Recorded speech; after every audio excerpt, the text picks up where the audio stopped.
তাইলে তো ভালোই। জি না, ভালো না।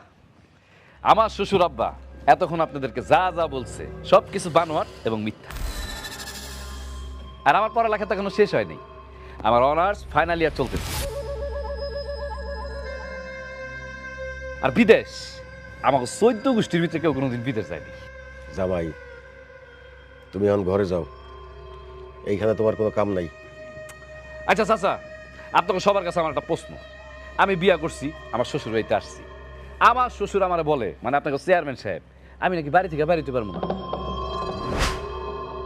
আরো কি করছে জানেন?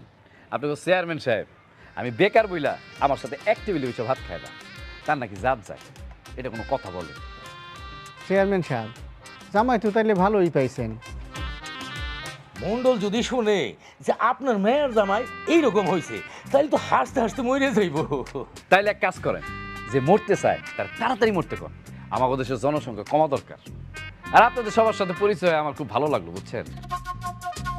আপনারা সবাই মিলে আমাদের চেয়ারম্যানের জন্য দোয়া করবেন, মন থেকে দোয়া করবেন, যাতে আল্লাহ তারে হেদায়েত দান করে।